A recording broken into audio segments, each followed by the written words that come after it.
menang.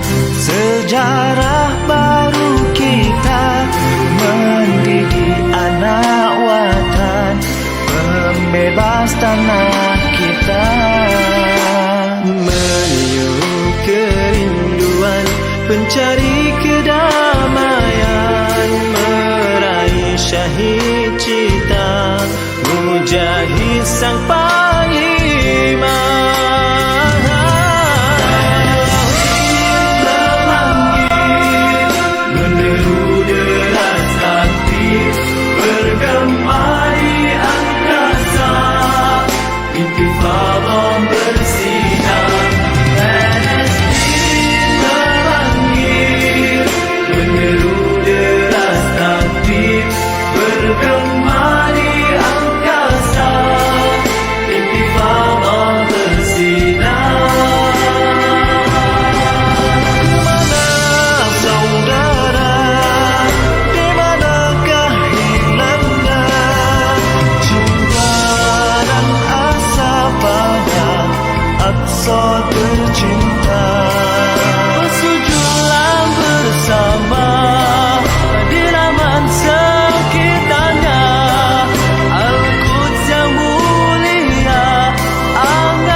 Palestina, kepedulian bersama.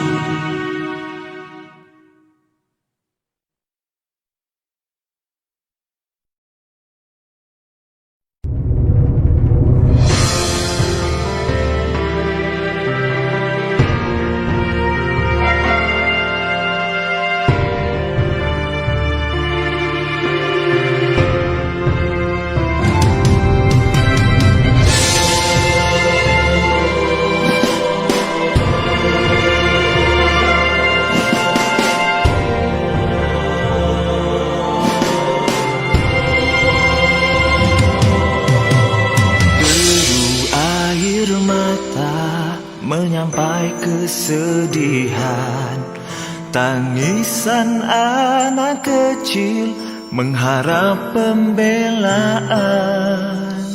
Tak kira siapa, walau di mana jua, bersatu demi cita, bebaskan Palestina.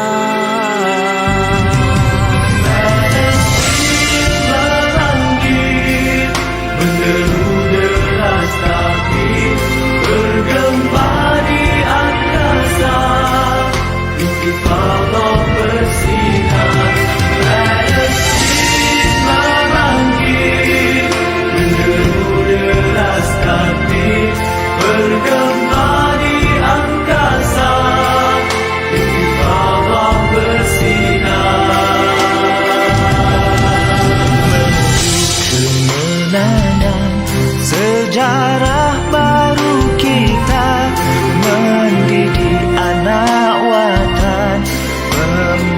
atas tanah kita. Meniup kerinduan, pencari kedamaian, meraih syahid cita, mujahid sang panglima.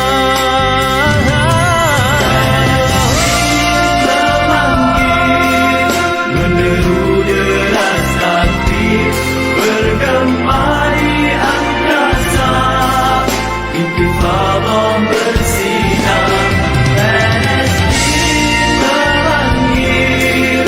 Menderu deras takbir bergema di angkasa, intifada bersinar.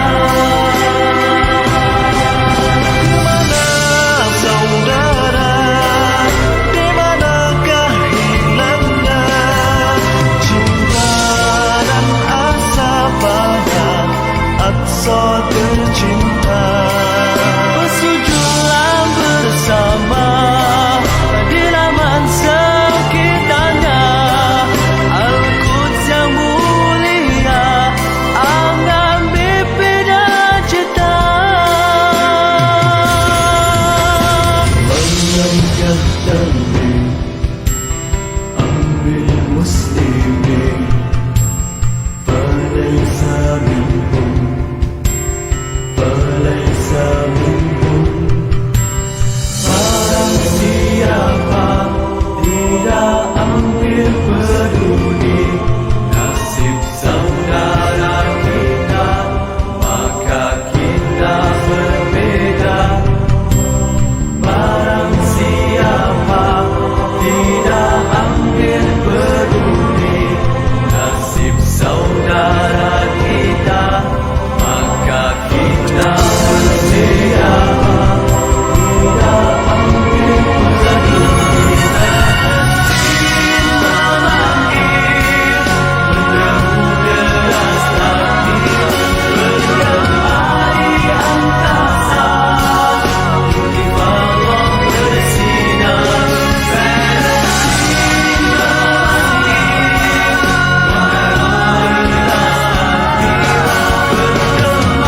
di angkasa,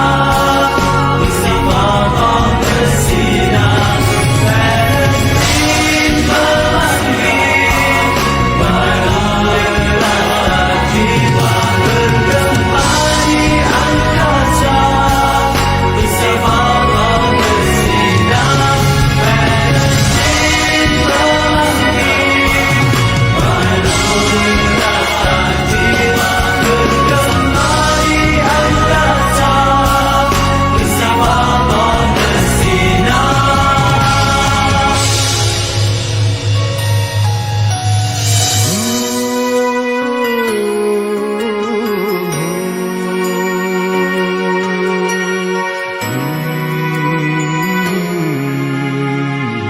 Palestin, kepedulian bersama.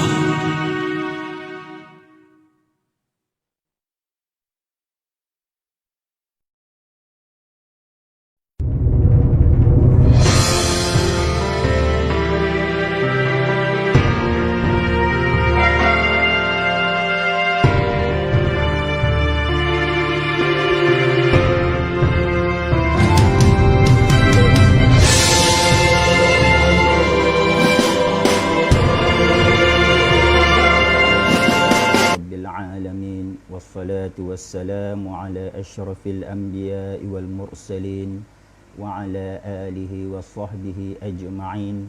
اللهم صل على محمد وعلى آل محمد.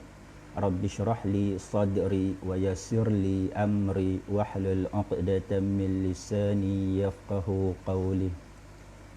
Yang dihormati tuan-tuan, puan-puan, muslimin, muslimat yang dirahmati Allah. Alhamdulillah, pertama sekali marilah kita panjatkan setinggi kesyukuran kepada Allah Subhanahu wa taala, Tuhan Rabbul Jalil, Tuhan Rabbul Alamin, Tuhan yang telah memberikan izin dan kurnia-Nya kepada kita untuk bertemu pada pagi yang mulia ini. Alhamdulillah, pertemuan kita pada pagi ini pertemuan pada 1 Ramadan 1441 Hijrah insya-Allah. Muslimin muslimat yang dirahmati Allah Subhanahu wa taala. Sesungguhnya Ramadan datang hanya setahun sekali. Ramadan datang pasti. Ianya bukan suatu yang tidak dijangka, tetapi Ramadan datang itu adalah suatu yang telah pasti dan tarikhnya telah ada. Kalender tahunan umat Islam pasti ada Ramadan. Cumanya yang belum pasti adalah kita ini berjaya atau tidak untuk berada di dalam bulan Ramadan. Itu yang paling kita bimbang, sama ada kita sempat atau tidak untuk berada dalam bulan Ramadan. Seperti seorang sahabat di taman saya pada malam tadi, beliau telah kematian isteri. Beliau telah kematian isteri sebaik sahaja masuknya satu Ramadan pada malam tadi, di mana kalender Islam akan dikira berdasarkan kepada satu Ramadan itu ialah apabila masuknya waktu maghrib. Jadi sahabat saya ini telah kematian isteri sekitar di antara maghrib dan isyak. Muslimin muslimat yang dirahmati Allah Subhanahu wa taala. Assalamualaikum warahmatullahi wabarakatuh. Kalaulah kita melihat kepada situasi ini, kita harus bersyukur kepada Allah Subhanahu wa taala. Betapa Allah telah menjadikan kita ini orang yang beruntung. Beruntung kerana apa, muslimin muslimat yang dirahmati Allah? Beruntung kerana Allah anugerahkan kita nikmat untuk berada dalam bulan Ramadan.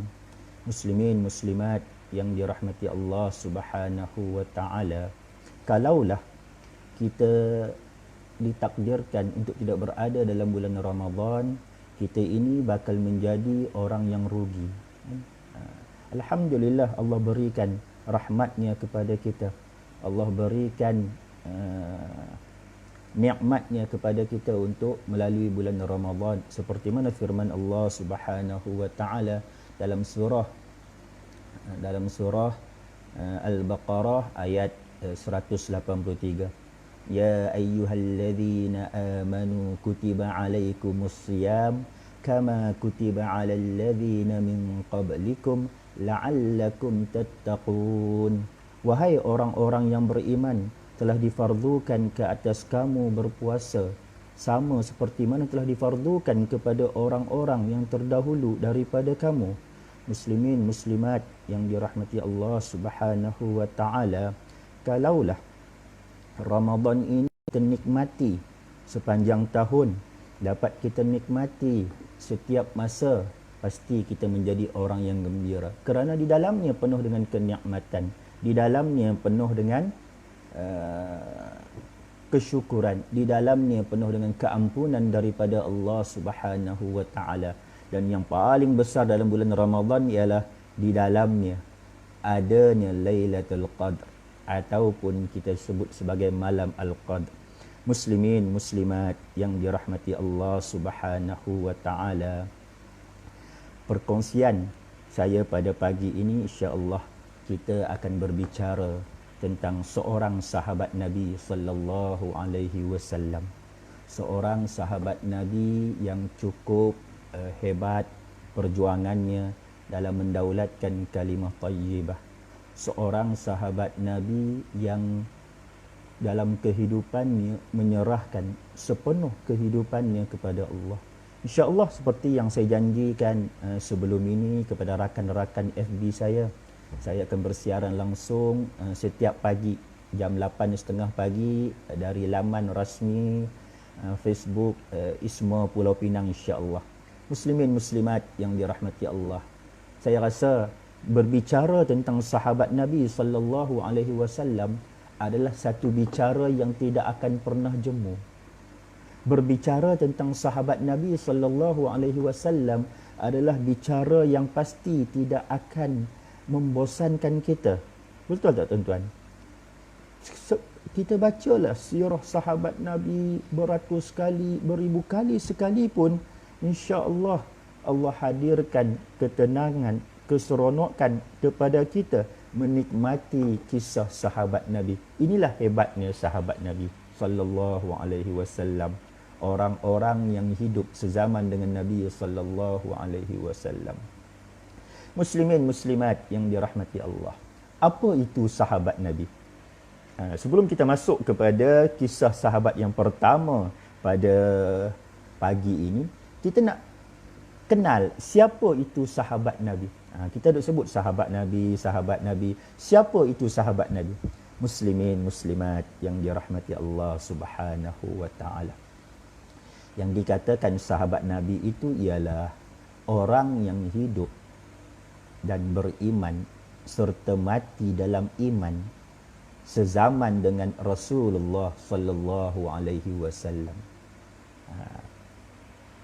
Maksudnya dia adalah orang yang beriman ketika zaman Nabi sallallahu alaihi wasallam hidup.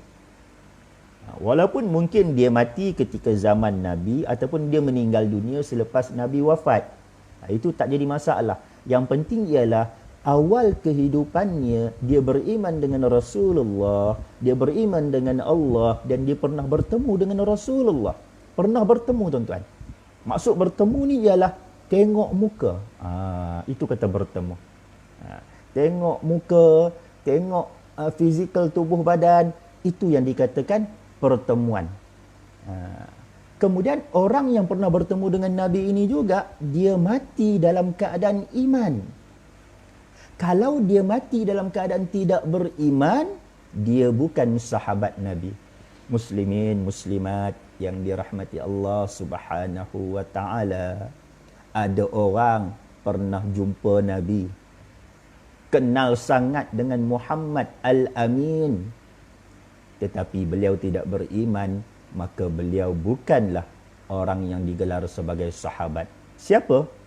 Abu Jahal, Abu Lahab dan beberapa ramai lagi orang-orang kafir di Makkah Al-Mukarramah yang mereka ini bertemu dengan Nabi hari-hari tuan-tuan ketika berada di Mekah, tapi mereka tidak dikurniakan nikmat keimanan, maka mereka bukan sahabat Nabi sallallahu alaihi wasallam. Muslimin muslimat yang dirahmati Allah Subhanahu wa taala. Ada tak orang yang beriman pada zaman Nabi tetapi matinya bukan dalam keadaan beriman? Ada tuan-tuan, kan? Ada yang beriman di hujung-hujung hayat kehidupan baginda sallallahu alaihi wasallam. Sebaik Nabi wafat, mereka ini kembali murtad. Kan? Antaranya siapa? Musailamah Al-Kadzab. Tuan, beliau beriman ketika di hujung hayat kehidupan Nabi sallallahu alaihi wasallam. Sebaik Nabi wafat, beliau terus menyatakan beliaulah nabi baru yang diutuskan oleh Allah. Beliaulah pesuruh Allah yang baru. Ketika itulah Sayyidina Abu Bakar As-Siddiq radhiyallahu anhu melancarkan serangan kepada orang-orang yang murtad yang diketuai oleh Musailamah Al-Kadzab. Muslimin muslimat yang dirahmati Allah Subhanahu wa taala. Kita nak cakap tentang siapa pagi ni tuan-tuan? Insya-Allah tuan-tuan, pagi ini kita bercakap tentang seorang sahabat Nabi yang saya rasa ramai kenal sahabat Nabi ini. Kan? Ramai kenal sahabat Nabi ini, pernah dengar nama dia, pernah membaca kisah-kisahnya. Jadi pagi ini insya-Allah kita refresh Ramadan tuan-tuan, kita refresh pagi ni.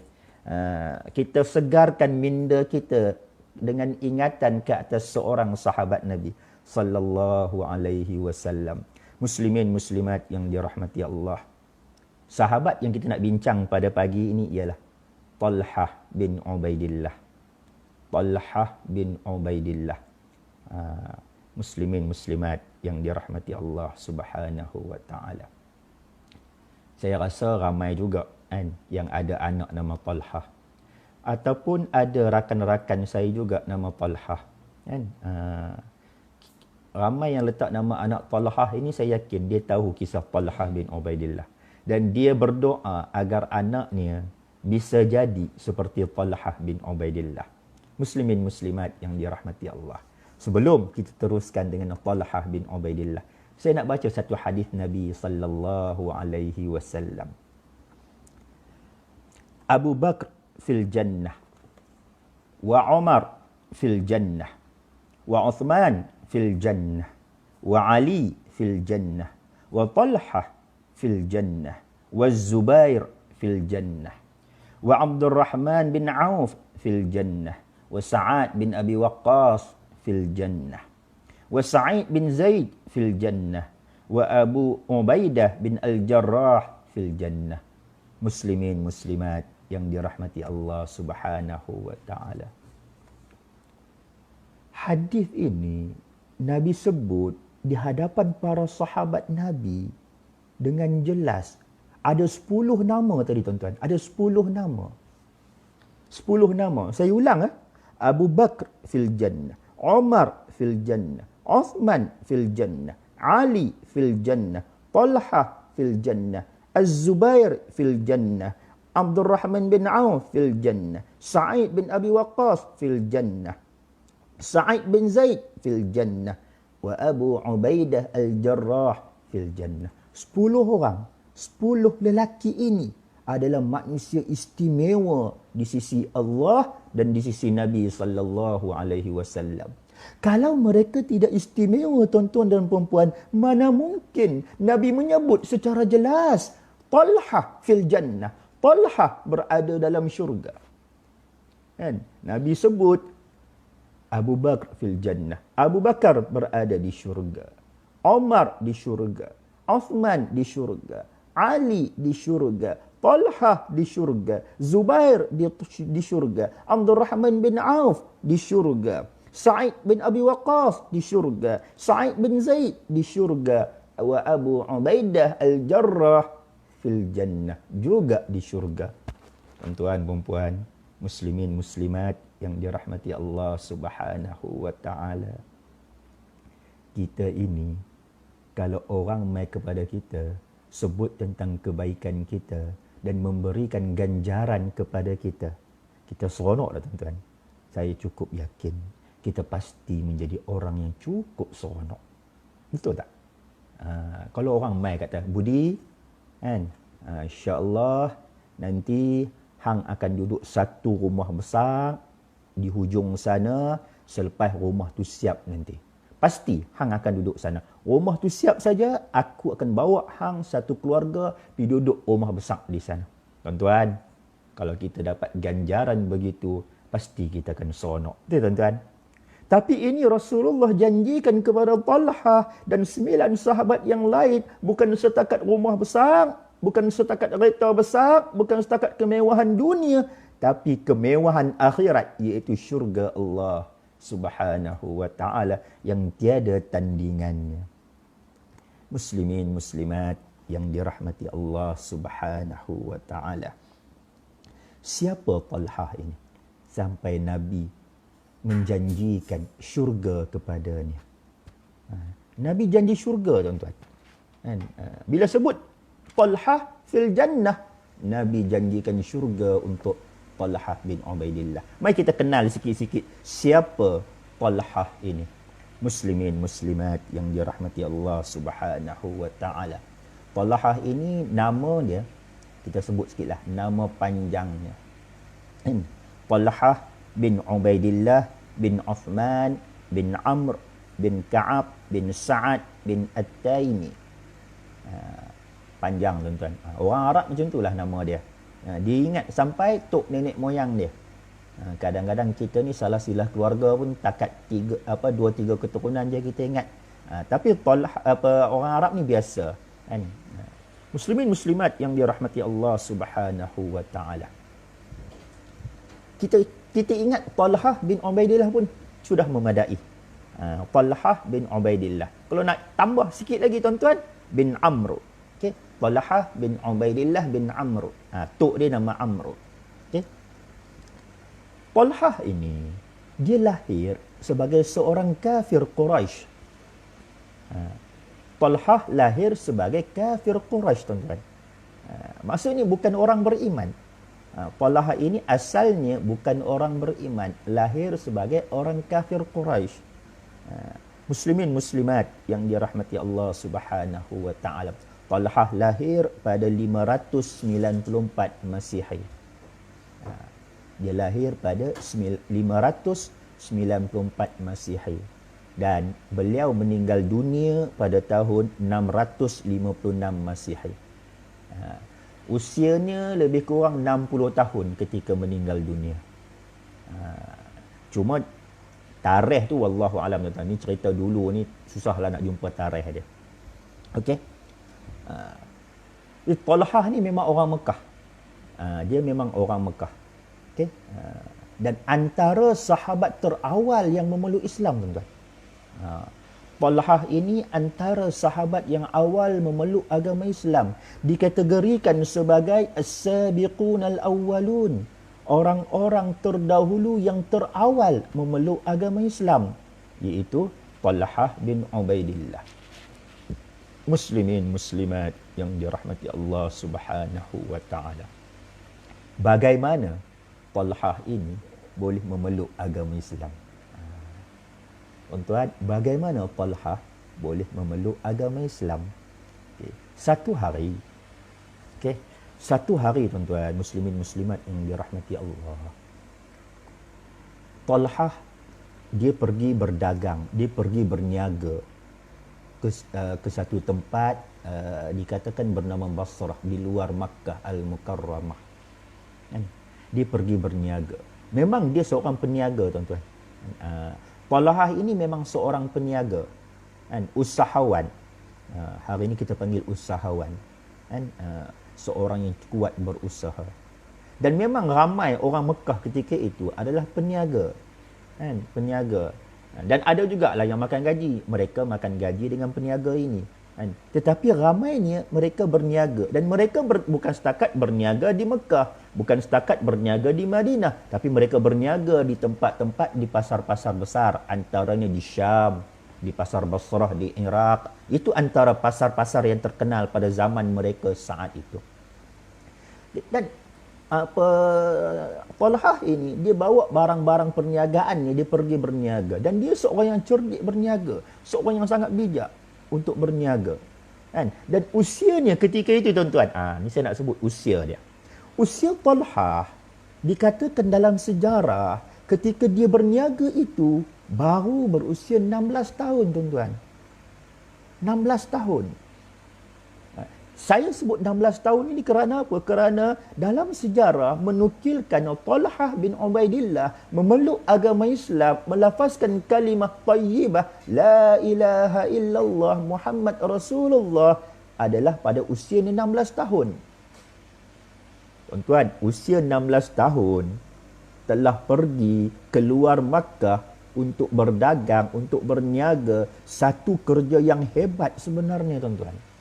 Satu kerja yang cukup mulia. Kita hari ini, tuan-tuan, perempuan, muslimin, muslimat yang dirahmati Allah, usia 16 tahun apa?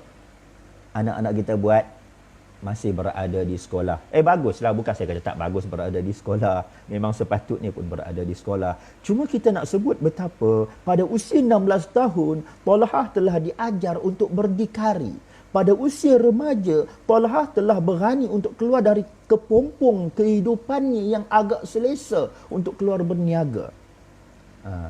Ini juga, tuan-tuan, adalah faktor yang memberikan kekuatan kepada Islam pada peringkat awal.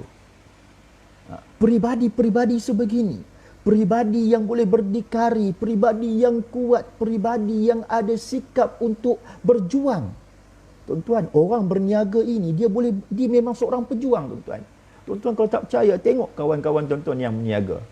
Mereka adalah pejuang. Sebab berniaga ni, tuan-tuan, kalau ada jual barang perniagaan, dapatlah duit. Kalau tak terjual barang perniagaan, tak dapatlah duit. Sebab itu saya kata, orang berniaga ini adalah pejuang. Memang orang yang memang kuat untuk berjuang. Hatinya kuat, hatinya cekal. Begitu juga sifat ini ada pada Talhah bin Ubaidillah. Ketika dia keluar, pergi berdagang ke Basrah di Iraq pada ketika itu, muslimin muslimat yang dirahmati Allah Subhanahu wa taala. Dia terdengar seseorang menjerit-jerit ataupun bertanya-tanya sesama orang yang berniaga itu. Ditanya apa tuan-tuan? Orang yang berada di Basrah ini, dia bertanya kepada orang yang datang dari Mekah, adakah siapa yang ada di sini orang yang datang dari Mekah? Ada tak yang duduk dalam kumpulan kamu ni, yang mai ramai-ramai berniaga ni, ada tak orang yang mai dari Mekah? Dia tanya. Talhah ketika dia dengar ada orang bertanya, ada tak usahawan, ada tak peniaga yang mai dari Mekah, dia pergi tuju kat kawan tu. Dia kata, aku mai dari Mekah. Aku ni mai dari Mekah. Muslimin, muslimat yang dirahmati Allah Subhanahu wa ta'ala. Sebaik sahaja Talhah memberitahu kepadanya yang dia datang dari Mekah Al-Mukarramah. Apa yang dijawab oleh orang yang bertanya tadi? Dia kata, kamu dengar tak lagi? Di Makkah orang bernama Ahmad. Talhah kata, aku tak dengar pun ada yang nama Ahmad. Tuan-tuan, ini dialog saya buat tuan-tuan. Saya buat untuk tuan-tuan perempuan faham cerita ni. Kan? Sekali lagi jangan kata pula memang betul dialog ni tak. Ini satu gambaran saya untuk memudahkan saya menyampaikan penceritaan kepada tuan-tuan dan perempuan. Okey? Muslimin muslimat yang dirahmati Allah. Apabila dia kata, Talhah kata, aku tak pernah dengar ada yang nama Ahmad. Kemudian orang ni kata, dalam kitab terdahulu telah disebut pada bulan ini akan lahir, pada bulan ini akan datang seorang Nabi yang bernama Ahmad. Bukan lahir tuan-tuan, tapi datang. Maksudnya telah dikurniakan kenabian pada orang yang bernama Ahmad ini. Muslimin, muslimat yang dirahmati Allah. Orang ini siapa tuan-tuan? Orang ini adalah pendeta. Kira pendeta ni kita kata ulama lah. Apa dia kata lagi? Orang ini berkata kepada Talhah bin Ubaidillah, anak dari Abdullah bin Abdul Muttalib. Ahmad ini adalah anak daripada Abdullah bin Abdul Muttalib. Ini adalah bulan kemunculannya. Dia sebut, ketika mana mereka sedang berbual itu, bulan itu adalah bulan kemunculan Muhammad, kemunculan Ahmad sebagai seorang Nabi. Dan dia adalah seorang Nabi terakhir. Pendeta ini kata, dia juga adalah Nabi yang terakhir. Ia akan keluar dari bumi kalian. Pendeta ni kata, Ahmad ini akan keluar dari bumi kalian. Bumi mana? Bumi Makkah Al-Mukarramah, tuan-tuan. Dari kota Makkah dan akan berhijrah ke bumi yang memiliki bebatuan hitam, kurma dan tanah yang akan keluar airnya. Dia kata Ahmad ini satu hari nanti akan keluar dari Makkah pergi ke Madinah. Satu tempat yang batunya hitam, satu tempat yang ada pohon kurma, satu tempat yang tanahnya akan keluar air dari tanah tersebut. Oleh kerana itu, janganlah kamu ketinggalan darinya, wahai pemuda, wahai anak muda. Pendeta ini pesan dengan Talhah, ini adalah Nabi terakhir dan dia akan keluar dari Makkah satu hari nanti, dan janganlah kamu tinggalkan dia. Janganlah kamu tidak bergabung diri dengan dia, wahai anak muda. Talhah ketika dengar ayat ini, tuan-tuan perempuan muslimin muslimat yang dirahmati Allah. Ni tuan-tuan, naluri anak muda usia 16 tahun, tuan-tuan. Naluri anak muda. Dia tertanya-tanya, apa istimewa orang bernama Ahmad ini sehingga tuan-tuan perempuan muslimin muslimat yang dirahmati Allah, seorang pendeta yang tidak pernah jumpa, tidak pernah datang ke Makkah Al-Mukarramah boleh menyebut tentang seorang jiwa, satu pribadi bernama Ahmad, sedangkan dia orang yang berada di Makkah tidak pernah dengar Ahmad itu siapa. Tuan-tuan perempuan muslimin muslimat yang dirahmati Allah Subhanahu wa ta'ala, maka Talhah bergegas pulang. Talhah terus berangkat balik dari Basrah di Iraq. Terus, kalau kita kata bahasa hari ni, terbang balik. Tapi hari tu tak ada kabar terbang, tuan-tuan. Terus mungkin dia naik unta dia ataupun kuda, dia pacu terus balik sampai ke Mekah. sampai sahaja di Makkah Al-Mukarramah, muslimin muslimat yang dirahmati Allah. Talhah pergi cari kawan dia, kawan perniagaannya. Tuan-tuan, Talhah cari kawan perniagaan dia, kawan baik dia tuan-tuan. Siapa kawan baik Talhah ketika mereka sama-sama berada dalam kekafiran? Tidak lain tidak bukan tuan-tuan, Talhah pergi cari Abu Bakar As-Siddiq radhiyallahu anhu. Kan? Abu Bakar dengan Talhah kawan baik tuan-tuan. Mereka sama-sama peniaga, sama-sama usahawan, sama-sama bawa barang pi Basra, pi bumi Syam untuk berniaga. Muslimin muslimat yang dirahmati Allah Subhanahu wa taala. Apabila dia jumpa dengan Abu Bakar As-Siddiq, dia bertanya dengan Abu Bakar, "Wahai Abu Bakar, sepanjang aku pi ke Basrah untuk berniaga, agak lama aku tinggal bumi Mekah, ada apa-apa jadi tak kat sini?" Dia tak sebut terus apa yang pendeta tu sebut kat dia, tapi dia tanya dulu, sepanjang aku tinggal ni, ada tak apa-apa yang sedang berlaku di Makkah Al-Mukarramah? Muslimin muslimat yang dirahmati Allah Subhanahu wa taala. Abu Bakar menjawab apa? Abu Bakar kata, benar wahai Talhah, ada benda besar jadi kat bumi kita, kat tanah air kita Makkah ini. Muhammad bin Abdullah telah berdiri dan menyangka dan mendakwa dia adalah seorang nabi, dan Ibnu Abi Quhafah telah mengikutinya. Muslimin muslimat yang dirahmati Allah Subhanahu wa taala. Ini jawapan orang ramai. Bila dia balik tu, sebelum dia jumpa Abu Bakar, dia tanya dulu dengan beberapa orang yang dia jumpa. Dia tanya dulu. Dan dia pun kata, benar ada satu benda besar telah berlaku. Apa dia? Muhammad telah mengaku diri dia nabi.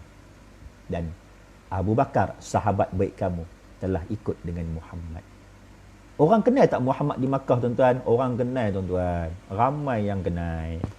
Cuma tadinya bila ditanya oleh pendeta, kamu kenal Ahmad tak? Dia tidak kenal atas apa yang diceritakan sebagai seorang nabi itu.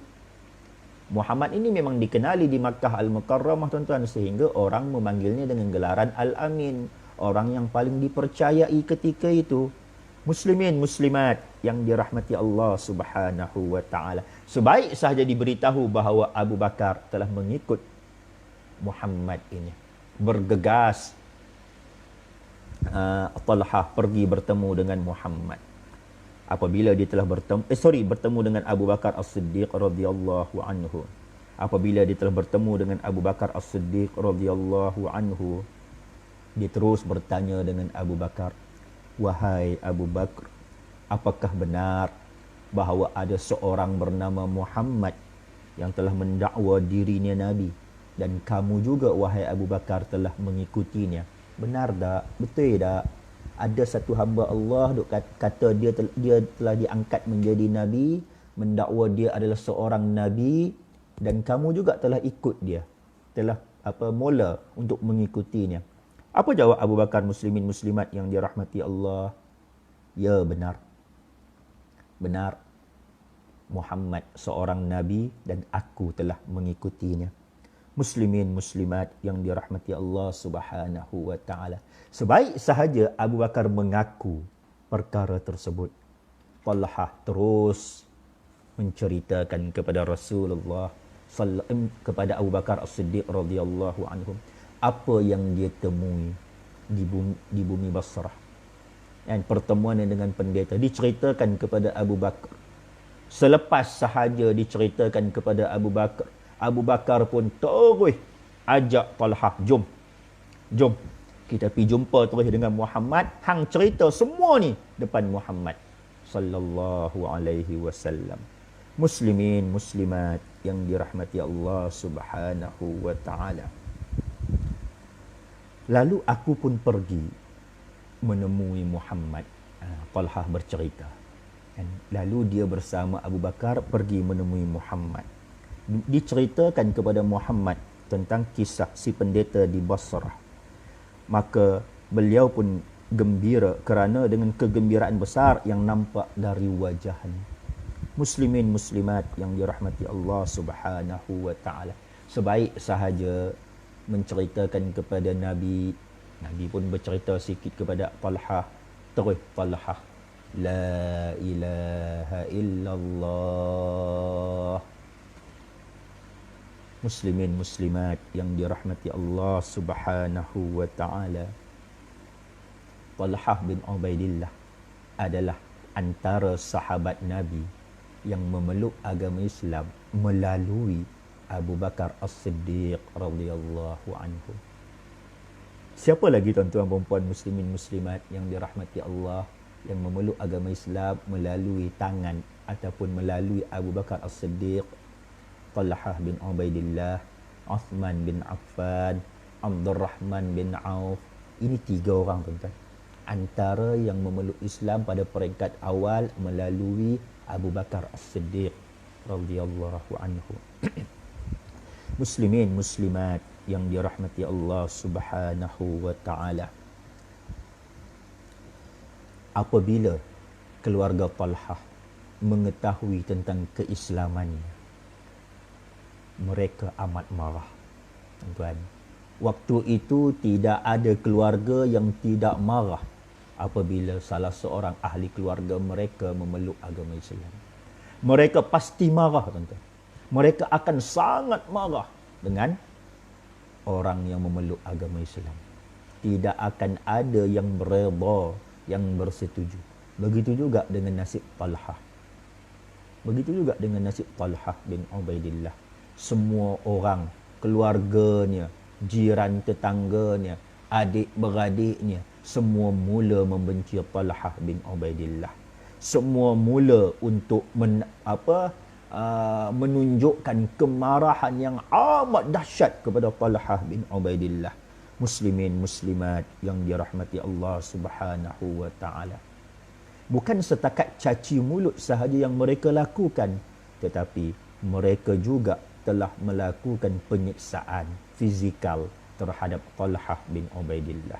Muslimin muslimat yang dirahmati Allah Subhanahu wa taala. Seorang tokoh iaitu Mas'ud bin Khirais berkata, ketika aku sedang mengerjakan sa'i antara Safa dan Marwah, tiba-tiba ada beberapa orang lelaki yang mengikuti seorang pemuda yang kedua tangannya diikat ke lehernya, dan mereka berjalan cepat di belakangnya serta mendorong-dorong punggung dan memukuli kepalanya. Sedangkan lelaki yang diikat tersebut juga diikuti oleh seorang wanita tua yang mencaci makinya dan berteriak kepadanya. Muslimin muslimat yang dirahmati Allah, ini cerita bagaimana Talhah diseret dari rumahnya pergi ke hadapan Kaabah. Di belakangnya ada seorang wanita yang tak berhenti mulut marah, caci maki, hamun Talhah bin Ubaidillah. Tuan-tuan dan puan muslimin muslimat yang dirahmati Allah, siapa wanita yang memaki hamun Talhah itu? Tidak lain tidak bukan tuan-tuan, beliau adalah ibu Talhah sendiri. Dalam sejarah dikatakan ibu Talhah ini bernama As-Su'bah binti Al-Hadrami. Dia adalah adik-beradik dengan panglima tentera Islam, iaitu Ala Al-Hadrami. Su'bah ini tuan-tuan, ibu Talhah ini terus menyiksanya. Ibu Talhah ini terus memaki hamun dia untuk mengajak dia kembali semula kepada ajaran nenek moyang mereka dan meninggalkan agama baru yang dikatakan oleh mereka yang dibawa oleh Muhammad. Muslimin muslimat yang dirahmati Allah Subhanahu wa taala. Dan bukan setakat Talhah sahaja yang disiksa, Abu Bakar juga pada peringkat awal tuan-tuan disiksa oleh kaum dia. Disiksa. Mereka berdua pernah diikat sekali tuan-tuan. Dua-dua orang ni, Abu Bakar dengan Talhah, pernah diikat sekali. Dan apabila mereka diikat sekali, dibuat macam-macam, dipukul, diseret. Sebab itu dalam buku sejarah kita akan jumpa satu kalimah yang menggelarkan dua sahabat karib ini, Talhah dan Abu Bakar, dengan panggilan Al-Qarinain, kan? Dua orang yang bersahabat baik, kan? Iaitu Abu Bakar dan Talhah. Mereka ni sahabat baik dalam kafir, sahabat baik dalam Islam, diseksa ketika awal masuk Islam. Muslimin muslimat yang dirahmati Allah Subhanahu wa taala. Tetapi siksaan ibu dan orang-orang kafir pada ketika itu ke atas Talhah tidak langsung menggentarkan jiwanya. Tidak membuatkan Talhah ini rasa cemas, tidak membuatkan dia rasa untuk keluar dari Islam dan kembali kepada kekafiran. Ini kehebatan yang ada pada mereka, tuan-tuan. Muslimin muslimat yang dirahmati Allah Subhanahu wa taala. Pada peringkat awal, tuan-tuan, kalau kita tengok ramai sahabat Nabi sallallahu alaihi wasallam, mereka memang disiksa dengan begitu kejam. Sangat kejam, tuan-tuan. Boleh baca kisah banyak sahabat Nabi, semua disiksa dengan begitu kejam. Sangat dahsyat siksaan ke atas mereka. Tetapi mereka harungi dengan penuh ketabahan. Tuan-tuan, apa kekuatan yang ada pada mereka, tuan-tuan?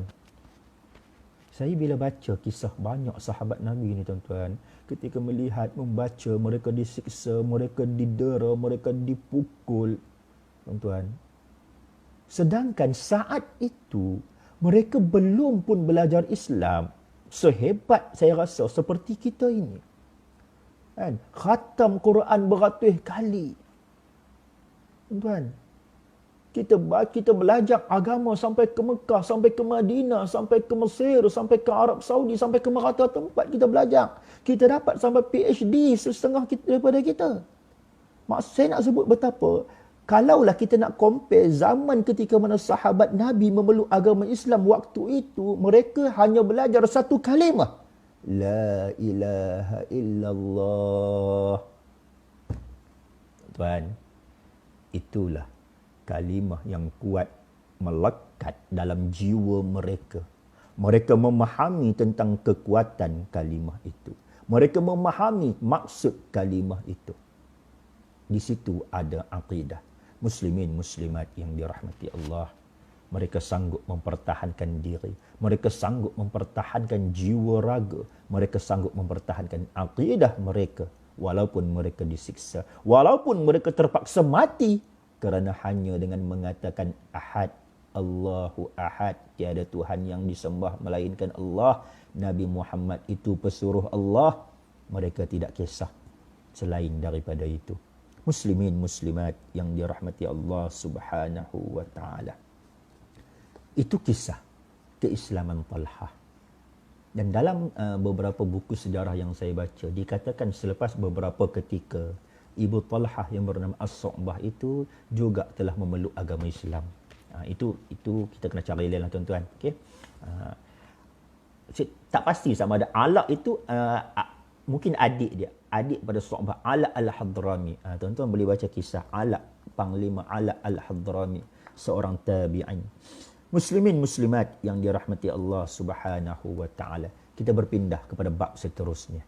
Kisah Talhah. Talhah ini, tuan-tuan, dikenali dengan beberapa, kita kata apa? Kalau saya boleh kata gelaran lah. Kan? Semasa dia hidup, kan? Ada waktu dia disebut sebagai Talhah Al-Khair, kan? Talhah yang baik. Ada waktu disebut sebagai Talhah Al-Fayyad, Talhah yang pemurah. Ada waktu disebut sebagai Talhah Al-Jud, Talhah yang dermawan. Kita tengok, tuan-tuan, dalam masa yang agak terbatas ini, sedikit lagi tentang kisah Talhah bin Ubaidillah. Ada satu kisah Talhah ini yang amat menarik, tuan-tuan. Yang pada saya dia membakar semangat saya ketika saya membaca kisah ini. Tuan-tuan dan puan, muslimin muslimat yang dirahmati Allah, Talhah terlibat dengan semua perang ketika zaman Nabi hidup. Dan ketika Nabi hidup, tuan-tuan, kalau tidak salah saya, tuan-tuan, tolong semak. Kalau kata salah, esok betulkan saya. Nabi telah menyertai 13 perang. Bermula dengan perang Badar, diakhiri dengan perang Tabuk. 13 perang, tuan-tuan. Kan? Kalau tidak salah saya lah. Okay? Kalau saya perbetul saya pada ruangan komen, insya-Allah esok saya perbetul. Badar, Uhud, Khandaq, Hunain, apa lagi? Ahzab, Khandaq samalah. Sampailah perang Tabuk, tuan-tuan. Muslimin muslimat yang dirahmati Allah. Semua perang dengan Nabi ini Talhah ikut. Kecuali satu perang Talhah tak ikut. Perang apa, tuan-tuan? Perang Badar. Ada orang tanya, macam mana dia yang awal memeluk agama Islam, kenapa dia tak ikut perang Badar? Tuan-tuan, perang Badar, Talhah tak ikut pergi perang Badar kerana sebelum itu Nabi telah mengarahkan Talhah dan beberapa orang lagi untuk misi yang lain. Sebab perang Badar ini, tuan-tuan, bukan dirancang. Perang Badar tidak ada siapa tahu bila dia akan terjadi. Sedangkan Nabi juga tak tahu yang perang ini akan berlaku, tuan-tuan. Itu perang Badar. Jadi Nabi telah menghantar, biasalah zaman ketika berada di Madinah, Nabi akan meminta, dipanggil sariyah, tentera, pasukan-pasukan pengintip, tuan-tuan. Pergi ke mana? Pergi ke beberapa tempat untuk mengintip orang-orang tentera, kita kata orang-orang dari Mekah yang pergi berdagang itu. Itu. Jadi ada yang keluar ke ada yang sebahagian besar keluar ke Badar, keluar ke tempat-tempat. Talhah keluar ke tempat lain, tuan-tuan. Talhah dia keluar ke tempat lain. Kan? Jadi sebab itu jasadnya tidak berada di Badar. Muslimin muslimat yang dirahmati Allah Subhanahu wa taala. Tetapi Nabi menyatakan Talhah juga adalah salah seorang ahli Badar. Itu Nabi sebut, tuan-tuan.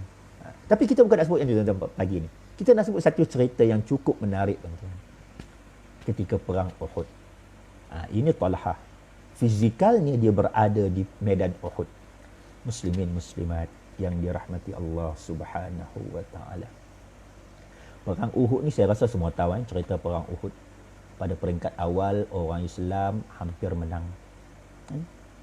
50 pemanah-pemanah hebat yang diketuai oleh Zubair Al-Awwam yang berada di puncak gunung Uhud mempertahankan tentera-tentera yang berada di bawah. Itu strategi perang yang amat mantap daripada Rasulullah sallallahu alaihi wasallam. Nabi kata kepada Zubair, Nabi kata kepada pemanah-pemanah seramai 50 orang, hampa jangan turun selagi mana aku tak bagi turun. Itu pesan Nabi. Tetapi apa yang berlaku, tuan-tuan? Allah menginginkan sebaliknya, tuan-tuan. Allah ingin menguji umat Islam. Kan? Tatkala Islam hampir menang, kan? Tentera-tentera dari atas bukit telah mula longgar. Mereka telah mula turun ke bawah. Sebab apa, tuan-tuan? Ada sejarawan menyatakan hati mereka telah mula nampak. Nampak apa, tuan-tuan? Harta musuh yang telah berkeliaran lari itu. Harta, tuan-tuan. Muslimin muslimat yang dirahmati Allah Subhanahu wa taala. Apabila turunnya pemanah-pemanah ini dari atas gunung, maka orang-orang kafir yang ketika itu diketuai oleh Khalid Al-Walid, tuan-tuan. Khalid Al-Walid. Perang Uhud, Khalid berada pada tentera-tentera kafir. Dia belum Islam lagi. Bersama dengan Ikrimah Abu Jahal, anak Abu Jahal, tuan-tuan. Ketika itu juga dia belum Islam lagi, tuan-tuan, perempuan, muslimin muslimat yang dirahmati Allah.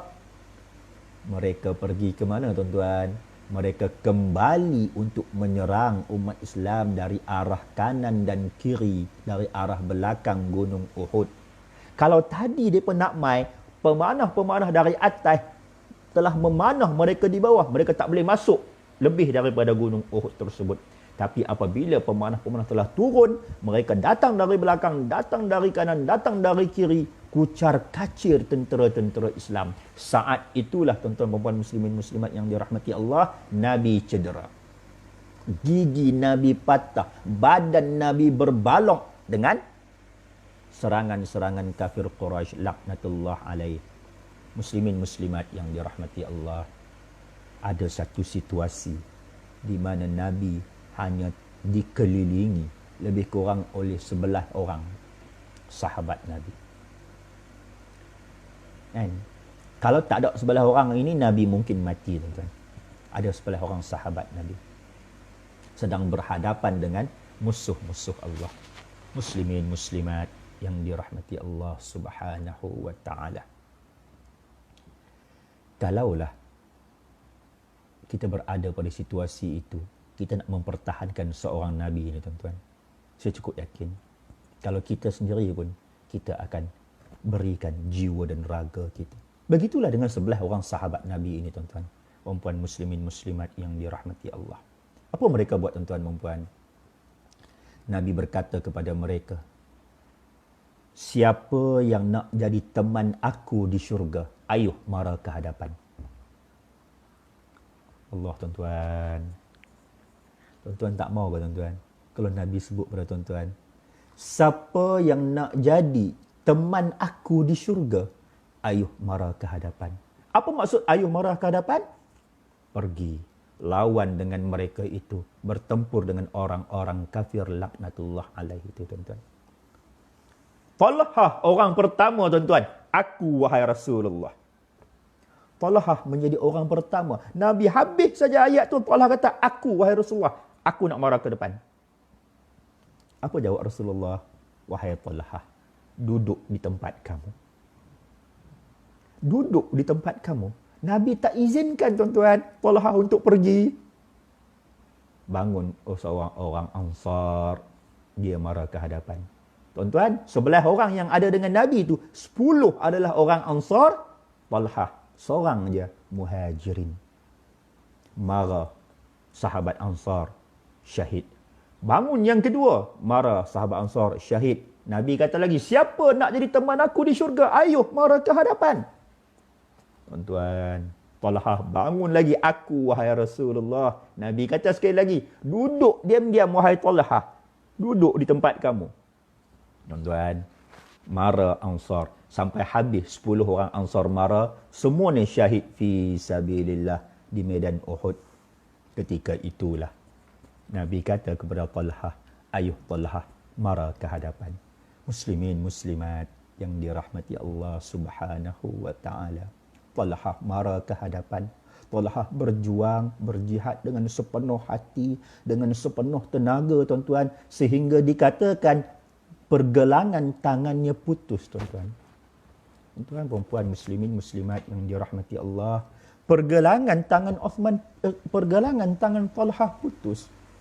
Ada ahli sejarawan menyatakan lebih daripada 70 kesan tetakan, kesan calar balar di badan Talhah bin Ubaidillah. Tuan-tuan, perempuan muslimin muslimat yang dirahmati Allah, saat itu juga di situasi yang lain, Abu Bakar As-Siddiq radhiyallahu anhu dengan Abu Ubaidah bin Al-Jarrah, mereka menyedari Rasulullah telah hilang daripada pandangan mereka. Mereka mencari di mana Rasulullah. Mereka telah mula risau. Abu Bakar, Abu Ubaidah telah rasa bersalah kerana kehilangan Rasulullah. Mereka mencari di mana Rasulullah, tuan-tuan. Cari, tuan-tuan. Nampak Rasulullah sedang bersendirian di satu tempat, tuan-tuan. Mereka terus pergi kepada Rasulullah. Apa jawab Rasulullah ketika mereka tiba? Wahai Abu Ubaidah, wahai Abu Bakar, tolong sahabat kamu di sana. Rasulullah tunjuk tempat di mana Talhah pergi tadi. Rasulullah kata, pergi cari sahabat kamu, iaitu Talhah bin Ubaidillah. Tuan-tuan, perempuan muslimin muslimat yang dirahmati Allah Subhanahu wa ta'ala. Abu Bakar dan Abu Ubaidah terus mencari di mana Talhah.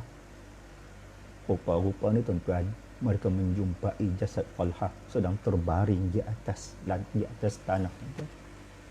Bertemu dengan jasad Talhah sedang berbaring di atas tanah. Mereka terus lari dengan lajunya untuk melihat apa situasi, apa keadaan sahabat mereka, tuan-tuan. Dari jauh seakan-akan telah nampak Talhah telah menemui kesyahidan. Muslimin muslimat yang dirahmati Allah, apabila sampai di tubuh Talhah bin Ubaidillah, mereka melihat Talhah tidak sudah lagi tidak bergerak tubuhnya. Tuan-tuan dan puan, apabila diperiksa agak lama, rupanya Talhah belum mati. Talhah hanya pengsan. Selepas beberapa ketika Talhah diberi rawatan, alhamdulillah Talhah kembali sedar. Muslimin muslimat yang dirahmati Allah Subhanahu wa taala. Mendengar perkara ini dibawa ke hadapan Rasulullah sallallahu alaihi wasallam. Apa kata Rasulullah, tuan-tuan? Dengar baik-baik, tuan-tuan. Saya bacakan hadis Rasulullah sallallahu alaihi wasallam.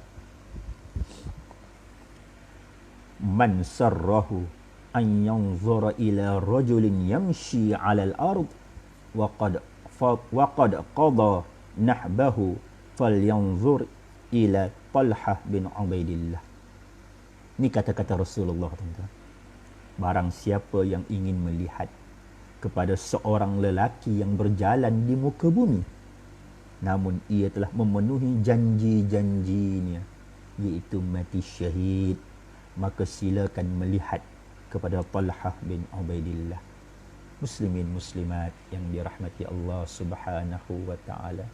Nabi kata, kalau kamu nak tengok orang yang masih berjalan di muka bumi dan dia telah memenuhi janjinya untuk mati syahid, dia adalah Talhah. Tengoklah kepada Talhah. Kenapa Nabi kata tengoklah kepada Talhah, tuan-tuan? Kerana Talhah telah berada di mana? Talhah telah berada di medan jihad. Dan Talhah sebenarnya hampir mati, tuan-tuan. Ketika dia terbaring pengsan itu, kalau tidak datangnya Abu Bakar dan Abu Ubaidah, mungkin Talhah telah pergi menemui syahid yang diimpi-impikannya, muslimin muslimat yang dirahmati Allah. Sebab itu Nabi kata, inilah orang syahid yang masih hidup. Syahid yang masih hidup, syahid yang masih berjalan, muslimin muslimat yang dirahmati Allah. Sebab itu, tuan-tuan, Abu Bakar As-Siddiq radhiyallahu anhu ketika dibawakan cerita, ketika mengenangkan kisah perang Uhud, mengenangkan kisah Talhah yang pengsan itu, tuan-tuan, dia kata apa? Seolah-olah seluruh hari di Uhud itu adalah milik Talhah, tuan-tuan. Muslimin muslimat yang dirahmati Allah Subhanahu wa taala. Abu Bakar kata lagi, aku adalah orang yang pertama kali kembali kepada Rasulullah pada hari Uhud. Lalu aku melihat seorang laki-laki yang sedang berperang fi sabilillah untuk membela beliau.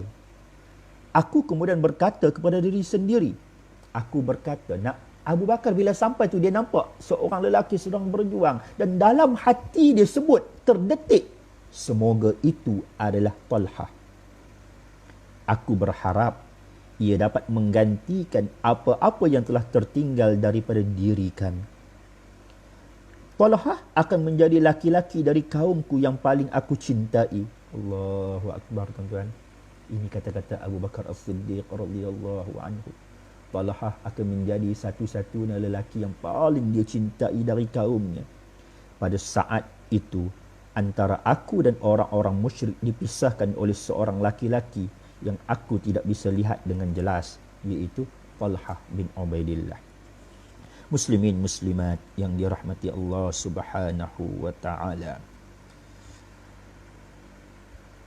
Ada satu kisah lagi, tuan-tuan. Ketika mana berada di Uhud, Abu Bakar bercerita lagi apabila beliau mendekati Nabi sallallahu alaihi wasallam, Abu Bakar nampak ada besi yang sedang terlekat pada badan Rasulullah, pada wajah Rasulullah sallallahu alaihi wasallam. Abu Ubaidah kata ke Abu Bakar, wahai Abu Bakar, wallahi biar aku yang cabut besi di muka Nabi ini. Muslimin muslimat yang dirahmati Allah Subhanahu wa taala. Maka Abu Bakar pun membiarkan Abu Ubaidah untuk mencabut. Okey? Cabut dengan tangan tak boleh. Bukan tak boleh.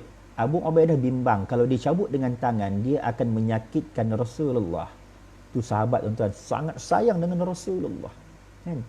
Tetapi Abu Ubaidah mula cabut besi yang terlekat dekat pipi Rasulullah, dekat muka Rasulullah itu dengan gigi dia. Sehingga gigi Abu Ubaidah tercabut, tuan-tuan. Sebab itu kalau tuan-tuan berjumpa setengah buku sejarah, tuan-tuan akan jumpa dipanggil Abu Ubaidah ni dengan panggilan apa, bapa rongak. Okey, Abu Rongak. Okey. Muslimin muslimat yang dirahmati Allah Subhanahu wa taala. Aku telah melihat tangan Talhah menjadi cacat kerana ia telah menjaga Nabi pada perang Uhud. Demikianlah kisah penamaan Talhah dengan orang mati syahid yang masih hidup. Muslimin muslimat yang dirahmati Allah Subhanahu wa taala. Itu kisah kepahlawanan Talhah bin Ubaidillah. Tuan-tuan, berapa cerita dah tuan-tuan? Hak pertama tadi kisah keislaman dia. Hak kedua ini kisah kepahlawanan dia, Talhah bin Ubaidillah. Kisah ketiga tuan-tuan kita nak bawa pada pagi ni, kisah apa tuan-tuan? Kisah beliau seorang yang cukup dermawan. Muslimin muslimat yang dirahmati Allah Subhanahu wa taala. Tuan-tuan perempuan yang masih dengan bersama saya pada pagi ni live di FB Isma Pulau Pinang ini, saya mohon jasa baik tuan-tuan dan perempuan untuk kongsi-kongsikan siaran langsung ini dengan rakan-rakan dan di laman FB tuan-tuan dan perempuan, insya-Allah. Moga-moga lebih ramai mendapat manfaat daripada kisah Talhah ini, dapat motivasi, insya-Allah. Boleh ikut tuan-tuan kita kongsi-kongsikan. Tak susah pun tuan-tuan. Tekan je button share tu tuan-tuan. Tekan button share tu, lepas tu tulislah sikit, jom kita ikuti kisah Talhah bin Ubaidillah. Tekanlah start tuan-tuan, buatlah hosting party dekat FB kita tu, agar ribu-ribu kawan kita di FB tu dapat tengok dan dapat dengar kisah Talhah bin Ubaidillah ini, insya-Allah. Muslimin muslimat yang dirahmati Allah Subhanahu wa taala. Apa cerita pula kisah kedermawanan Talhah bin Ubaidillah? Pada peringkat awal saya dah sebut betapa Talhah ini seorang peniaga. Tuan-tuan, Talhah seorang peniaga, tuan-tuan. Kan? Bukan peniaga kecil, tuan-tuan, peniaga besar. Kan? Bawa barang dagangan dari Mekah pergi ke Basrah, pergi ke Syam. Itu kira peniaga hebat, tuan-tuan. Kan? Jadi Talhah ini adalah orang yang ada duit. Talhah ini orang yang ada harta. Kan? Muslimin muslimat yang dirahmati Allah Subhanahu wa taala. Ada satu cerita ketika mana seorang lelaki datang menemui Talhah untuk meminta pemberian, kan, menyebutkan hubungan kekeluargaan dengan beliau. Lelaki ini Talhah berkata, hubungan kekeluargaan ini tidak ada seorang pun yang pernah menyebutkannya kepadaku sebelum ini. Sesungguhnya aku mempunyai tanah yang telah dibayar Uthman bin Affan seharga 300,000 dirham. Kamu bisa mengambilnya atau menjualnya. Jika kamu menjualnya dengan harga 300,000 dirham, aku akan membayar harganya. Laki-laki itu berkata, aku akan mengambil harganya sahaja. Kemudian Talhah memberikan harganya kepada laki-laki itu. Muslimin muslimat yang dirahmati Allah Subhanahu wa taala. Talhah telah memberikan nilai wang 300,000 tuan-tuan dirham kepada siapa? Kepada lelaki yang datang bertemu dengannya. Okey. Ini satu lagi cerita ketika beliau Talhah dan seorang pedagang besar dagangan dan yang banyak kekayaannya. Suatu hari Talhah telah dikirimi harta dari Hadramaut sebesar 700,000 dirham. Pada malam harinya beliau bermalam dalam keadaan takut dan terkejut. Satu hari tuan-tuan, Talhah telah diberikan satu harta yang bernilai 700,000 dirham, tuan-tuan. Tuan-tuan perempuan, habis live ni sekejap lagi, kan? Tolong kira 700,000 dirham kali dengan ringgit Malaysia pada hari ini, tuan-tuan. Berapa? Berapa jumlah dia? Berapa nilai dia? Muslimin muslimat yang dirahmati Allah Subhanahu wa taala. Bayangkan tuan-tuan, dapat harta 700,000. Kita kalau dapat harta 700,000, lena tuan-tuan. Saya rasa kita lena, kan? Shock lena, kan? Mungkin lena dalam senyuman, tuan-tuan. Sebab seronok dapat harta yang banyak. Tapi Talhah malam tu tak boleh lena, tuan-tuan. Tak boleh tidur. Duk teringatnya. Teringat apa tuan-tuan? Sampai isteri dia tanya. Isteri Talhah. Nama Ummu Kalthum. Dia tanya apa tuan-tuan? Ummu Kalthum anak Abu Bakar. Jadi Talhah ini dengan Abu Bakar juga adalah menantu dengan pak mentua. Ummu Kalthum tanya dengan, kenapa kamu ni wahai Abu Muhammad? Kenapa dengan kamu ni wahai Abu Muhammad? Talhah ini dipanggil dengan gelaran Abu Muhammad sebab anak sulung dia lelaki bernama Muhammad Sajjad, Muhammad As-Sajjad. Okey. Jadi dia dipanggil dengan gelaran Abu Muhammad. Isteri dia tanya, awak kamu ni wahai Abu Muhammad, wahai suamiku, kenapa dengan riak wajahmu ini? Muram durja dari tadi, nampak macam cemas, nampak macam takut, nampak macam gelisah. Kenapa? Mai cerita dekat sayang ni. Yalah tuan-tuan, perbualan suami isteri, kan? Abang dengan sayang lah, betul tak? Apakah di antara kami ada yang menyakiti anda? Tuan-tuan, ni isteri yang bagus tuan-tuan. Dia tengok suami dia bermuram durja. Dia pergi tanya dengan suami dia. Lepas tu dia kata, adakah kami ini, dia bermaksud diri dia dan anak-anak telah menyakiti hati Talhah? Apa jawab Talhah tuan-tuan? Tidak. Bahkan kamu adalah sebaik-baik isteri. Allahu Akbar. Tuan-tuan, tentu bahagia kan? Perempuan yang punya suami, yang apabila suami ungkapkan, kan sayanglah sebaik-baik isteri untuk abang di dunia ini. Kita harap kita dapat bersama-sama di akhirat nanti, insya-Allah. Muslimin, muslimat yang dirahmati Allah Subhanahu wa taala. Kan? Kita duk PKP ni tuan-tuan, nak masuk tahap keempat dah. Kan? Nak masuk 2 bulan dah duduk dalam rumah dengan isteri, kan? Saya yakin tuan-tuan, hari-hari isteri kita masak, betul tak tuan-tuan? Kan? Pagi sarapan, malam, tengah hari makan tengah hari, malam makan malam pula, petang tu goreng pula, cucok apa-apa. Betul tak tuan-tuan? Penat tuan-tuan, kan? Isteri saya, kan, kerja dia masak sehari, kan? Penat kita tengok dia penat. Tapi saya ni nak masak tuan-tuan tak reti, kan? Jadi saya hantar anak-anak saya tolong isteri saya kat dapur, kan? Saya kerja apa? Saya duduk depan kamera ni lah live dengan tuan-tuan dan puan-puan. InsyaAllah. Muslimin muslimat yang dirahmati Allah Subhanahu wa taala. Talhah kata kepada isteri dia, tidak, bahkan kamu adalah sebaik-baik isteri. Akan tetapi sejak tadi aku dilanda sesuatu dalam otak aku, dalam fikiran aku ni. Ada benda yang aku sedang tak berapa nak sedap hati. Apa persangkaan seorang laki-laki terhadap Rabbnya jika ia tidur sedangkan harta ini ada di dalam rumah? Muslimin muslimat yang dirahmati Allah. Dia tak senang hati nak lena pasal apa tuan-tuan? Kerana dalam rumahnya ada harta yang terlalu bernilai. Kan? Dia takut Allah Ta'ala akan murka dengannya kerana membiarkan rumahnya penuh dengan harta, sedangkan mungkin harta itu tidak patut dia miliki. Muslimin muslimat yang dirahmati Allah. Perempuan yang sedang dengar kuliah saya ni, kalaulah perempuan suami ada harta banyak tu tuan-tuan, tuan-tuan nak kata apa? Kan? Jom bang kita shopping, kan? Jom bang kita tukar kereta besar. Kereta kita dah kecil, kereta kita tu dah lama dah, 20 tahun kita kahwin, duk pakai kereta tu lah, sampai nak luruh dah, mari tukar kereta baru. Tuan-tuan perempuan, paling kurang naluri keinsanan kita, naluri kemanusiaan kita, fitrah manusia tuan-tuan.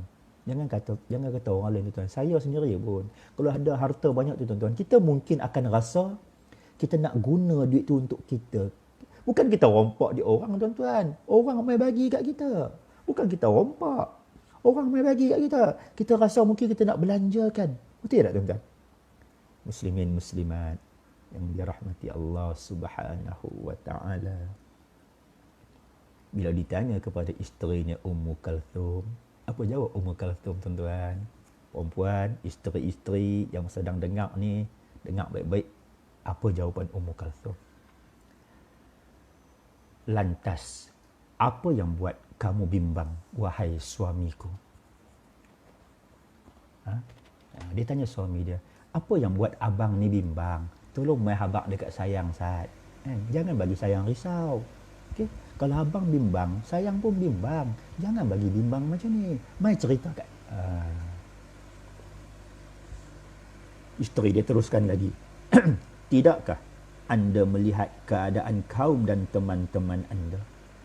Dia kata kat Talha, wahai suamiku, mari kita tengok sahabat-sahabat kita, kawan-kawan kita yang kat luar sana tu.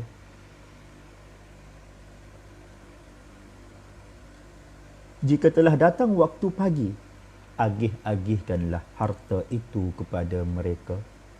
Muslimin, muslimat yang dirahmati Allah Subhanahu wa taala. Apa jawab Talha, tuan-tuan? Moga Allah merahmatimu, wahai isteriku. Sesungguhnya kamu adalah seorang wanita yang diberi taufik, puteri dari laki-laki yang juga sudah diberi taufik. Muslimin, muslimat yang dirahmati Allah. Ummu Kalthum mencadangkan kepada Talha untuk menghilangkan kerunsingan jiwa dan fikirannya agar harta itu diagih-agihkan kepada orang lain yang lebih memerlukan. Dia kata, cuba cari, wahai suamiku, jom kita cari tengok kawan-kawan kita yang susah, kawan-kawan kita yang tak dapat mungkin kesenangan, mungkin yang tak ada duit, mungkin yang tak ada makan. Kita bagikan duit ini ataupun harta ini kepada mereka. Muslimin, muslimat yang dirahmati Allah Subhanahu wa taala. Apabila diberi cadangan itu, tuan-tuan, Talha tidak marah kepada isterinya. Malah Talha kata apa kepada isterinya, tuan-tuan? Talha kata, moga Allah merahmatimu, wahai isteriku. Muslimin, muslimat yang dirahmati Allah. Pada keesokan hari, Talha telah mengagih-agihkan wang yang telah diasingkan dalam pundi-pundi kecil ataupun kita uncang-uncang kecil dan diberikan kepada fakir miskin, diberikan kepada orang ramai. Muslimin, muslimat yang dirahmati Allah Subhanahu wa taala. Hebat kan kisah Talha? Tuan-tuan, bukan setakat hebat di medan jihad, tetapi hebat apabila punya wang yang banyak, punya harta yang bernilai. Harta itu tidak dimasukkan ke dalam hatinya. Malah harta itu hanya diletakkan di tangan, dan apabila ingin dilepaskan, Talha dengan redha melepaskan harta itu kepada rakan-rakannya ataupun teman-temannya yang amat memerlukan. Dan disokong sepenuhnya oleh sang isteri yang cukup setia di belakang Talha bin Ubaidillah, iaitu Ummu Kalthum bin Abu Bakr radhiyallahu anha. Muslimin, muslimat yang dirahmati Allah Subhanahu wa taala. Bila sebut Ramadan, tuan-tuan, Ramadan adalah bulan memberikan sumbangan. Betul tak, tuan-tuan? Ramadan adalah bulan untuk kita menderma. Ramadan adalah bulan infak fi sabilillah. Tuan-tuan, perempuan, muslimin, muslimat yang dirahmati Allah, kita tidak mahu ketinggalan untuk turut membantu orang-orang yang sedang kesusahan dalam bulan Ramadan ini, tuan-tuan. Jadi saya nak ajak tuan-tuan ambil sempena inspirasi kisah Talha bin Ubaidillah pada pagi ini untuk kita memulakan memberikan sumbangan derma, wang ringgit kita, wang tunai kita, tuan-tuan. Bermula hari pertama Ramadan ini, tuan-tuan. Hari ini, tuan-tuan, kalau tidak menjadi keberatan, saya nak ajak tuan-tuan dan puan-puan yang sedang mendengar ini untuk kita sama-sama menyumbang kepada projek Bakul Kasih Ramadan. Bakul Kasih Ramadan ini, tuan-tuan, projek Ikatan Muslimin Malaysia Cawangan Seberang Perai Utara di Pulau Pinang ini, tuan-tuan, untuk kita agih-agihkan bekalan makanan, bahan-bahan mentah kepada asnaf fakir miskin yang kita akan cari Memang kita dah ada data tuan-tuan. Kita cuma nak perlukan wang lebih banyak agar kita boleh membantu lebih ramai asnaf, fakir miskin, orang-orang yang amat memerlukan pada hari ini tuan-tuan. Tuan-tuan, apa salah tuan-tuan? Habis live ini tuan-tuan, buka Maybank to you, buka RHB online, buka bank muamalat online tuan-tuan. Kita buat pindahan atas talian. RM10 pun tak apa tuan-tuan. Di skrin tuan-tuan ada kan nombor akaun kan? Nombor akaun Pertubuhan Ikatan Muslimin Malaysia.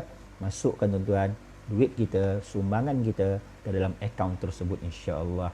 Kalau nak maklumat lanjut tuan-tuan, cari lepas ni dekat FB Semua Pinang, nombor telefon rakan-rakan saya, hubungi mereka untuk bertanya. Mungkin nak tanya bantuan ni nak bagi kat siapa, kan? Orang dia dekat mana, berapa yang nak bagi. Tuan-tuan, kalau boleh tuan-tuan, kita harap Ramadan kali ini kita mungkin boleh dapat sehingga RM30,000 tuan-tuan untuk kita agihkan kepada fakir miskin di sekitar seberang Perai dan Pulau Pinang serta daerah-daerah sekitar Pulau Pinang itu Kulim dan beberapa daerah lagi tuan-tuan. Tuan-tuan, musim PKP ini ataupun Perintah Kawalan Pergerakan ini ada yang terjejas pendapatannya, kan? Jadi kita gunakan kesempatan ini sempena Ramadan yang baru hari pertama untuk menjadi orang yang dermawan seperti mana Talhah bin Ubaidillah. Muslimin muslimat yang dirahmati Allah, kita dah tahu kisah keislaman Talhah. Kita dah tahu kepahlawanan Talhah bin Ubaidillah. Kita juga dah kenal kedermawanan Talhah bin Ubaidillah. Tuan-tuan, yang terakhir tuan-tuan, insya-Allah kita nak mengakhiri kisah Talhah bin Ubaidillah pada pagi ini. Muslimin muslimat yang dirahmati Allah Subhanahu wa taala. Tatkala Talhah mengimpikan syahid fi sabilillah, Allah belum mahu untuk memberikan syahid kepada Talhah waktu itu. Tatkala mungkin Talhah menemui syahid di medan Uhud, tapi Allah masih menghidupkan Talhah, kan? Sehingga Nabi memberikan gelaran syahid yang masih hidup. Muslimin muslimat yang dirahmati Allah, bila Talhah mati tuan-tuan, Talhah meninggal dunia pada tahun 656 Masihi dalam satu peristiwa yang agak menyedihkan. Tuan-tuan, kalau baca kisah ini, kita baca dengan penuh perasaan, kita baca dengan penuh kefahaman tuan-tuan, kita boleh menitis air mata. Kerana apa tuan-tuan? Talhah mati, dibunuh akibat saya boleh sebut dibunuh oleh orang Islam juga, kan? Talhah mati apabila beliau terkena lembing, terkena senjata yang dilemparkan oleh musuh mereka pada waktu itu. Dalam perang apa tuan-tuan? Dalam perang Jamal. Tuan-tuan balik nanti cuba cari perang Jamal. Perang di antara kem Sayyidatina Aisyah binti Abu Bakar, isteri Rasulullah sallallahu alaihi wasallam, bertempur melawan kem Sayyidina Ali karamallahu wajhah. Muslimin muslimat yang dirahmati Allah, fitnah yang cukup memberikan kesan besar kepada Islam pada ketika itu tuan-tuan. Siapa tidak kenal Ali tuan-tuan? Kanak-kanak pertama memeluk Islam, menantu Rasulullah. Tuan-tuan, menantu Rasulullah. Isterinya Fatimah, anak Rasulullah. Siapa Aisyah? Isteri Rasulullah. Mereka diuji tuan-tuan saat itu dalam perang Jamal. Walaupun perang itu dikatakan tidak sampai sehari tuan-tuan, tapi kesannya cukup besar kepada orang-orang Islam pada waktu itu. Bukanlah Ali dan Aisyah itu ingin berperang, tidak tuan-tuan. Mereka tidak mahu berperang. Tetapi kerana ada sahabat-sahabat dalam kem yang telah berbeza ini mempunyai pandangan dan pendirian yang berbeza berkaitan dengan pembunuh Uthman bin Affan. Muslimin muslimat yang dirahmati Allah Subhanahu wa taala. Akhirnya berlaku pertempuran dan muslimin muslimat yang dirahmati Allah, salah seorang yang terlibat dalam pertempuran itu adalah Talhah bin Ubaidillah. dikatakan Talhah telah terkena satu senjata yang dilemparkan kepadanya, di mana senjata itu ada racun, kan? Maka Talhah pun rebah, tetapi tidak mati di situ pada hari tersebut. Dibawa pulang selepas beberapa hari, beliau telah menemui Allah Subhanahu wa taala. Muslimin muslimat yang dirahmati Allah Subhanahu wa taala. Berakhirlah kisah Talhah bin Ubaidillah, sahabat Nabi yang dijanjikan syurga. Di mana buktinya hadis Nabi yang saya bacakan pada peringkat awal tadi, tuan-tuan. Nabi sebut 10 sahabat dan satunya adalah Talhah. Talhah fil jannah. Insya-Allah, tuan-tuan. Kita nak tak bersama Talhah di syurga? Saya yakin kita nak. Kita semua nak bersama Talhah di syurga. Kita nak bertemu dengan Talhah. Kisah yang kita baca di dunia pada hari ini, kita nak bertemu dengannya di sana, insya-Allah. Muslimin muslimat yang dirahmati Allah Subhanahu wa taala. Sekadar itu daripada saya untuk pagi ini, insya-Allah. Esok kita bertemu lagi untuk kita baca kisah sahabat Nabi yang kedua dalam siri sepanjang Ramadan ini bersama dengan saya. Siapa, tuan-tuan? Kisah yang kedua esok, insya-Allah, kisah seorang sahabat Nabi yang bernama Ja'far bin Abi Talib. Tuan-tuan, jangan lupa temui saya esok sekali lagi jam 8.30 pagi, kisah Ja'far bin Abi Talib. Juga pahlawan hebat ini, tuan-tuan. Pahlawan yang cukup hebat, tuan-tuan. Siapa Ja'far? Adik-beradik dengan Ali. Sepupu dengan Rasulullah sallallahu alaihi wasallam. Esok kita nak tengok kisah Ja'far pula, insya-Allah. Terima kasih tuan-tuan dan puan yang sudi bersama-sama dengan saya pada pagi ini. Moga-moga ada manfaat, moga-moga ada cetusan motivasi untuk sama-sama kita terus berjuang menegakkan kalimah thayyibah di muka bumi ini. Moga-moga ada manfaat untuk kita, untuk keluarga kita, untuk bangsa kita dan untuk agama kita, insya-Allah. Bertemu esok hari. Yang baik datang daripada Allah Subhanahu wa taala, yang lemah datang daripada kelemahan saya selaku hamba yang hina di sisinya. Insya-Allah bertemu lagi pada esok hari. Wabillahi taufiq wal hidayah. Wassalamualaikum warahmatullahi wabarakatuh.